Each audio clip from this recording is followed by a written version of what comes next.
Hello, I'm Ed Rabyd, otherwise known as the Rabyd Atheist, a former pastor turned atheist, now compassionate anti-theist. Welcome to my channel. Feel free to like or dislike the video as you see fit, so feel free to hit those buttons. Feel free to comment below, and I would appreciate it if you would subscribe to the channel and hit your notification bell for more content as it is released. You're also free to share my videos as much as you like. The purpose of this channel is educational in regards to atheist and deconversion issues, and philosophy, politics, Bible, theology in relationship to those issues, as well as anything else I think is appropriate for those issues. Today is a little bit of a rabbit ramble, but it's also a very focused one. I want to lend my support and my channel's support to Telltale Atheist in a recent event that has happened this week in his life. If you're not aware of the situation, I'm going to give you a quick rundown. A few days ago, Telltale released a video where his daughter had recorded her health teacher, and I guess they live in West Virginia.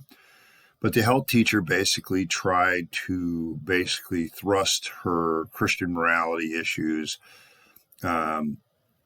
on her, talking about various health issues in relationship. And she was definitely pushing God and Christianity and belief in God and things like that. Now, for those of you who are not live in the United States and may not be aware, in the United States, we have this separation of church and state thing.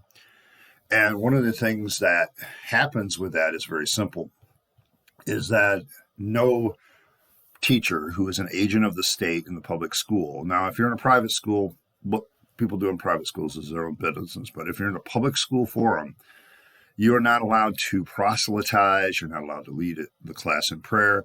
Why? Separation of church and state. Okay, you're not allowed to act as an agent of the state, telling people what's right or wrong based on your religious relation. If you do that, you can get in a massive amount of trouble. It's illegal. Okay, there's a lot of things that are illegal. One of the things that happened with some of the Supreme Court decisions a while ago, one of the things that was happening is, teachers were leading their classes in prayer to start the day or whatever. And, there was a lawsuit that happened. It got to the Supreme Court. The Supreme Court said, yeah, you can't do that. You're not allowed to, if you're a Catholic, you're not allowed to lead, kids in a public school forum towards Catholicism or whatever, and lead them in prayer. You're not allowed to do that. Now, Christians whined and bellyache saying, oh, they took prayer out of schools. No, they did not. What they did is they said, teachers, you're not allowed to proselytize using prayer. You're not allowed to, do your thing with prayer. You can't do that. Okay. There's nothing in this decision that says a student can't bow their head before a test. There's nothing in this decision that says, if a group of students wants to meet before school and pray together, none of that is stopped. But it has to be student-led. It has to be voluntary. You can't impose religious views and religious beliefs on students. Well, if you watch that video, which I will link with Telltale over my head, he goes through this recording that his daughter made of her health class, and this teacher is clearly, and I mean very, very clearly, pushing her religious beliefs on others, which is not allowed. It's not allowed by law. And when I heard it, I'm like, how the hell is she getting away with this? And then when I heard, oh, they live in West Virginia, and I'm like, anything south of Kentucky and West Virginia, between Florida and Texas, doesn't surprise me when it comes to this thing, because I think there's it's a very deep Bible Belt area of the United States. And it wouldn't be surprised if all through that region, school administrators look the other way or whatever when somebody leads the class in prayer or whatever, despite the fact that it's illegal. This has always bothered me. Even when I was a pastor and a Christian, it bothered me, because people doing this are really giving everybody a bad name, and they're then putting a lot of things at risk. I used to, Christians would come up to me and say, don't you think we should get prayer back in school like this? I said, no. And they're like, why? Because if you open it up to us, then you have to open it up to everybody. So when Telltale posted this video, he received a lot of backlash. And recently, I think yesterday, he posted the aftermath video, because the Friendly Atheist picked this story up, put it on his blog, and then there was a lot of backlash. It became a news story in some respects. I guess a lot of the Christian people tried to save this woman's job, and they apparently succeeded. My guess is she received a reprimand. Now, why am I interested in this? Well, I used to be on a school board, and I used to be a Christian while I was on the school board, and I used to face this issue all the time. My personal view at the time was, I was a Christian, and I'm like, I don't want Christians to be unduly persecuted because of their Christianity, but I don't think they should have special privileges above anybody else. And it used to frustrate my Christian people. Well, you're not standing for, this Christianity thing. And I'm like, listen, if I push a Christian agenda, then, a Satanist comes in and wants to do their prayers. I can't stop them. And I would tell this to, well, I don't want that. I don't want a Satanist getting up there in front of my kids telling them about Satanism. I said, well, if I allow Christians to do this, then I have to also allow the Satanist to do it. I have to allow the pagan to do it. I have to allow the Muslim to come into class and, face Mecca and do their thing. I have to allow the Jew to come in, and do their thing. Any religion, Hindus, Buddhists, I have to allow all of them to come in and pray and do their thing because I can't exclude them. I says the best way to do this is to leave the religious instruction at church and home and keep it out of the public school, leave the prayer out of the public school and leave it at church and home because it's the safest thing for everybody. Now, Christians like to break the rules in this country, and they think they can get away with it because it's a quote-unquote Christian nation, which it's never really been. That's a nice bit of propaganda, but that's just not true. It was designed as a secular nation, the first secular nation probably in world history, as far as I know. And that's what made it a little bit unique. And so when I see people do this, it really just pisses me off. And it pissed me off back then, and now it pisses me off even more that I'm an atheist. So there was a lot of fallout. They tried to dox him and his daughter, poor Telltales, been living in fear for a few days. He's still done his videos, still going forward, doing his thing. I applauded his bravery online with a comment that he should be proud of him and his daughter. And, he was wondering whether the FBI knew about the situation. I said, make sure the FBI knows about the situation. I don't care how long you have to stay on hold, make sure, because the local cops, if they're on the side of the teacher, they're not going to do their jobs like they're supposed to. They're not going to protect this guy. If something happens to him, well, that's just the way it is. You should be a little bit more better in society, And it's that kind of, bullshit where cops look the other way that because of religious reasons and you're on a certain side, that's garbage. Well, if the FBI is involved, the local police, the sheriff, the state police will behave themselves. They'll do their jobs because they don't want to get in trouble. So, but it's just, I want to lend my support to Telltale and just kind of point out that this kind of garbage still goes on. When people ask me, is there a lot of work to do as far as secular education and secular, keeping church and state separate? Absolutely. And particularly in the Deep South. The Deep South is very, very religious.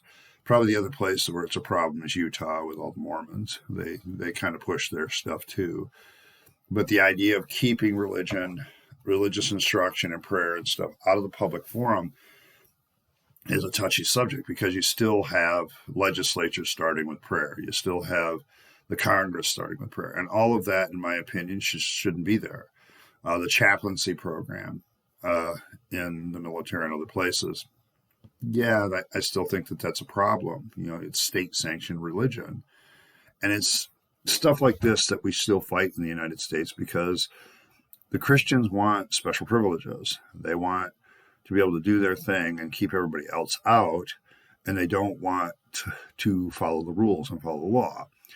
And it gets to the point where I think these people are going to show how deceitful they are, how threatening they are. They've threatened the poor Telltale and his daughter, and it's like, I thought you were Christians. I thought you were about the love of Jesus. Threatening somebody because they're doing something you don't like and maybe pointing out that you have violated the law and shouldn't have been doing this in the first place is kind of nuts. But I'll link his response video over my head too. Uh, this issue is just not ever going to go away, I think, probably in my lifetime, but I want to make some headway in it before I'm dead.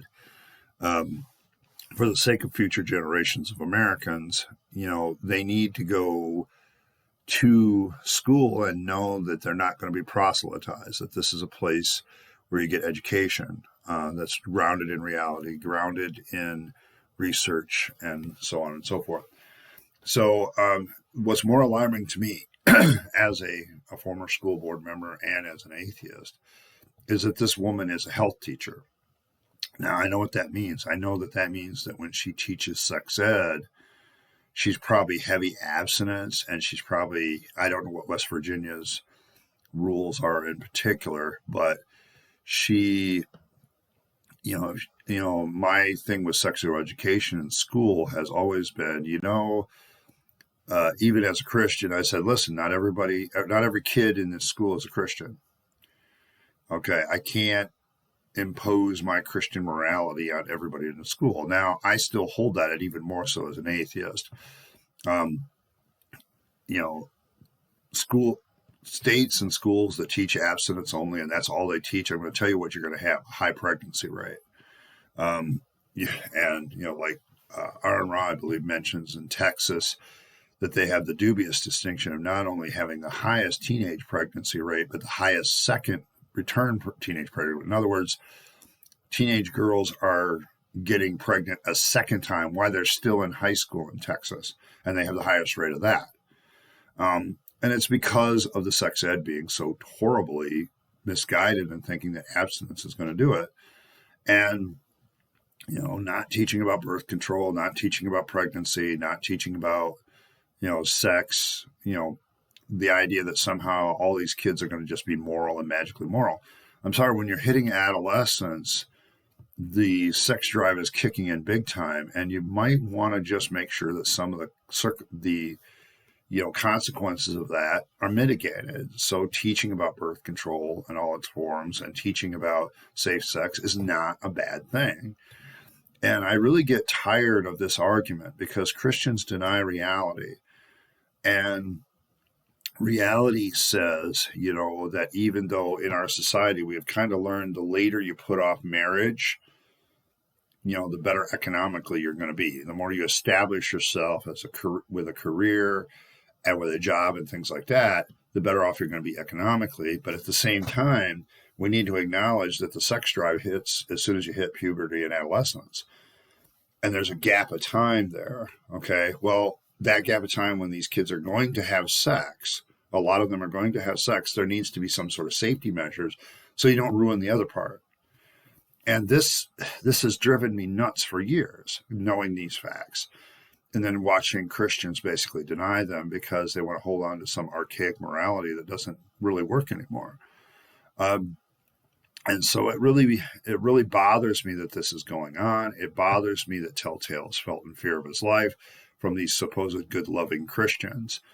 I'm going to tell you straight that when you look at the states of the Union in the United States that have the most violence rates, the highest rape rates, the highest pregnancy rates, when you look at real social ill problems, okay, in the United States, okay, it's the religious southern states that have the highest rates of these, where you have the highest religious concentrations in the United States.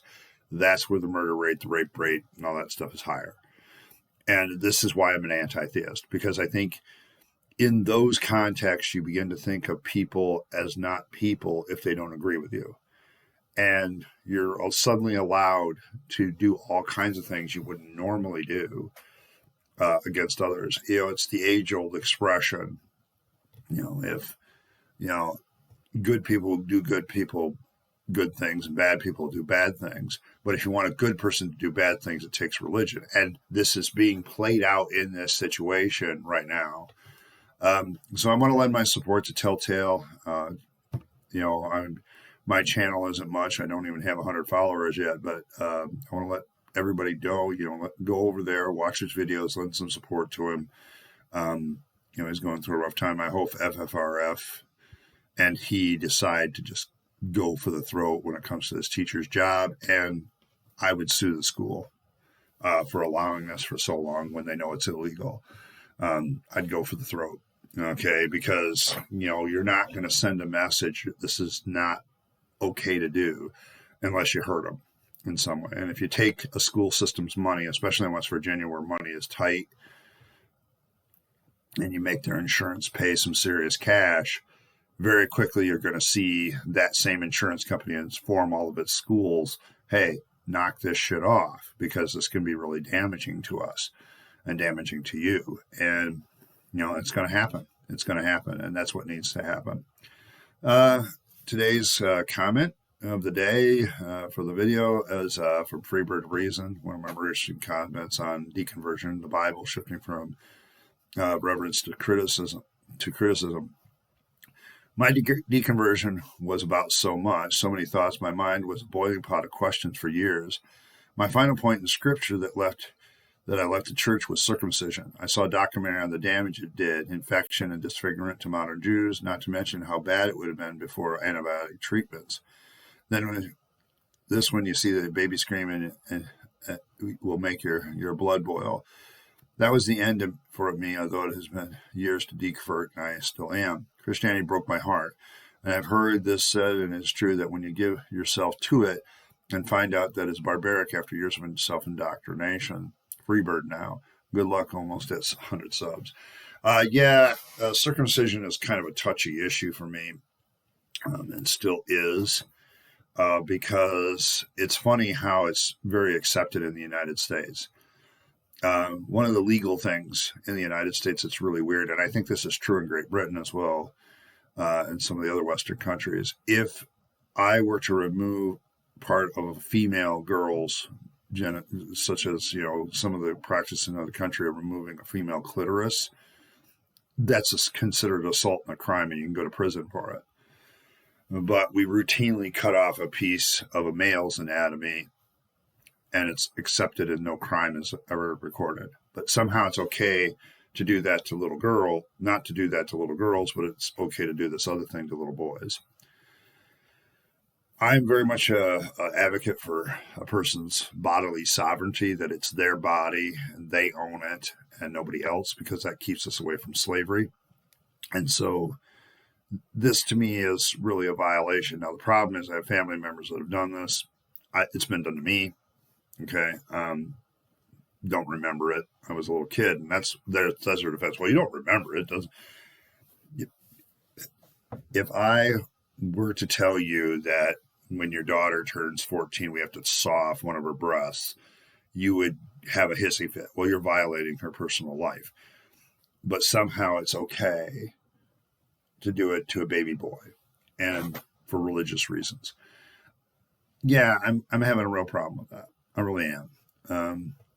Because to me, it violates bodily sovereignty. It's not my choice to make. It's the child, if they want to do that when they get older, that's their business, as a medical procedure or something that, infection, things like that. When I look back at it, there's a lot of things I would have done differently as a parent and other things. So I get that, but you're right. It's the circumcision thing. It's when you look at practical reality, like sexual education that I've talked about earlier today, when you look at the practical realities of what Christianity causes you to believe and how it causes actual harm, this is the thing that deconverts you. Makes it, no, religion's bullshit, and you're done with it. And that's a hard thing for some of my family members to accept, because they have been indoctrinated and this is the right thing to do since they were kids. And that's the issue, learning not to indoctrinate. And so when I see this teacher in West Virginia doing this, when I see teachers around the country trying to pray in school, when I teach, you're indoctrinating in something that I consider morally repugnant. Okay. I think atheists have better morals than Christians. And that's not saying a lot. That's just saying, hey, we're a social species. This is the way it works. People have relative morality all the time. And so that's kind of, one of the comments of the day. Thanks, Freebird. I appreciate it. As always, your comments are always very insightful and lead to good questions. I want to thank everybody for stopping by. I hope Hope this video has made you aware of some issues. Go over to Telltale's channel and give him some love and support, and you know, and tell him the Rabid Atheist sent you. So I appreciate all that, and hopefully someday I can convince you to be a rabid atheist like myself. In the meantime, this is Ed Rabyd, also known as the Rabid Atheist, signing off and wishing you a good day.